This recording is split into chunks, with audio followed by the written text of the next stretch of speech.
Okay, so part 3 of should you leave the corporate career to become an entrepreneur?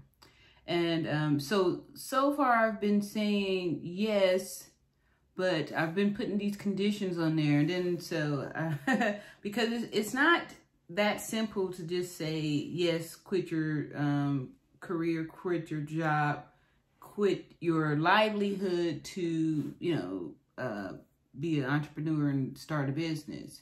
So I want to say that there's 3 very super important things that should be must-have. There are some must-haves on the list because in order to be a successful entrepreneur, you have to quit your job. There's no way that you could be a successful entrepreneur with a job. Like the two don't go together. Either you're a worker or you are, you boss or worker, one of the others.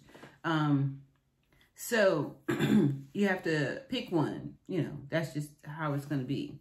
But before you decide, if you decide that you want to embark upon a mission of being an entrepreneur, make sure that you have business credit. Business credit made the biggest difference for me this time around starting and restarting the business, because by having enough money that's not my money to be able to, go ahead and make a splash, it takes a big weight off my shoulders, because I'm not like, dang, if I only have 50,000 and it's gonna cost me 20 to do this, get this business thing rolling, that's like a big chunk of my, cash. Like I said before, everyone has a finite or an amount of cash, So whenever you spend your cash, you're a little bit more, conservative with it. Like, so make sure that you have that business credit. And it's good to have your own personal money too, because I'm going to get to that a little bit further along. But the number 3 thing is to have that business credit. Business credit as much as possible. Always spend, use, and risk other people's money. Because starting a business is risky, But because you're going in with confidence, when you have business credit, the risk seems to be not as, you don't make this sabotage mistakes, because, it's not your money. So you really feeling free to be able to, go ahead and shoot the 3-pointer. Corny. Anyway, here we get back here. Number 2, a business plan. Because if you get that business credit and the business credit or business funding, I'm going to say business funding, because sometimes these could be like loans and grants and, different things like that. It's not necessarily going to be a credit card. But a business plan. So if you get that money, that business money, and you don't have a plan and you just go spending it on, things that you're just spending it without a plan to make money, you're going to be in a world of trouble, because, especially for loans, because with the business loans, those are weekly payments. Like, these people ain't playing. You better be making that money work, because they come back for their money, man. And the juice is running on that weekly. So have a business plan. That way, when you get the money, you can implement the plan with ease. And then, so a business plan is very important. So, of course, there's things to do before you can get those important things. Let me just say what the number 1 thing is that I think. I'm sure I'm going to think of more things, because it's very, not that it's scary for me, but I feel a sense of responsibility, especially since, like I said before, in the past, when I first started this nearly 2 years ago, I was promoting, quit your job type of thing without really cautioning people against quitting without a plan, because I was somebody that quit with, I thought I had a plan. Like I said, I had got my real estate license, and, I took all the courses, got all the license, paid all the fees.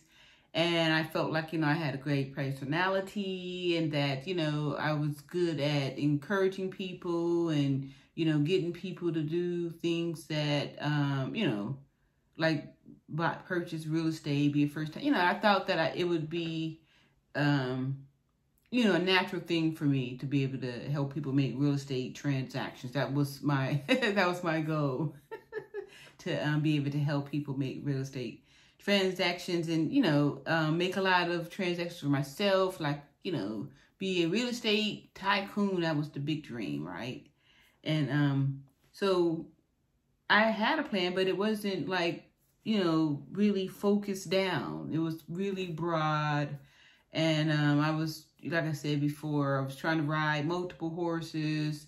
I still believe that you should have multiple streams of income. However, you need to ride one horse at a time. So when you get that horse to the finish line, boom, bam, go hop on the next horse back, and then you get that one to the finish line. But you got to keep in mind that they have to be one at a time. Hence the reason why I'm going to, roll out the Airbnb business first, get a couple of units, and then I can go do the next type of loan product, maybe for like the fix and hold, something like that, But anyway, it'll be after I've shown that what I've done with this money is making money by generating some income with that, with the Airbnbs, to show the people I know I'm doing. And then, so the number one thing is, and I know I'm missing some things, but these things to me I found were extremely important. And I'm gonna just get with it, lady. Number one is to have 6 months, not 3, but 6 months of personal living expenses, personal savings, to where if the business isn't making any profit, that you can take, or if it is making profit, that you can take the profits and put them back into your business, and you can live off, you can support yourself with your 6 months of hard-earned savings. And then best case scenario, that the business is being profitable and you're actually, earning some income, or pay yourself and stuff. So that's it here for me for this topic of, should you leave the corporate career to become an entrepreneur? I feel like, I could probably go on for hours on that, and I'm always going to be thinking of more different things to do before. However, I want to say that nobody can tell you if you should leave.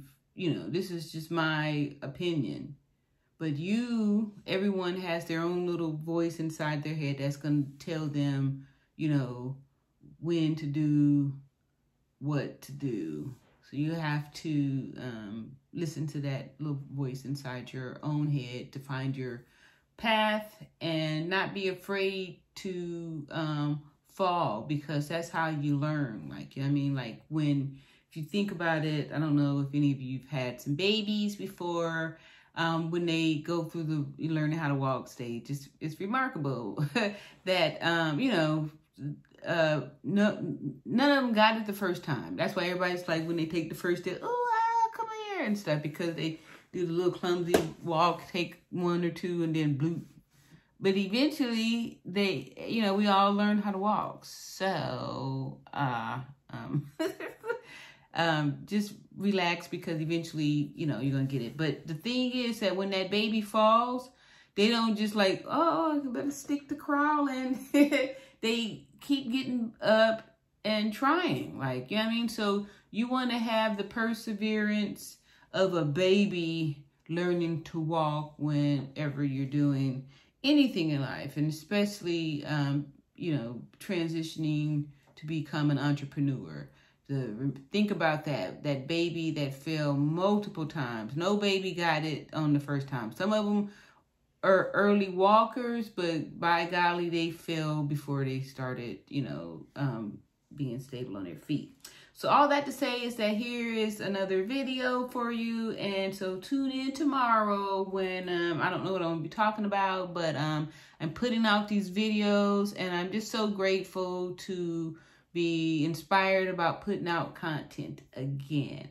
And I'll see you tomorrow. Peace and love.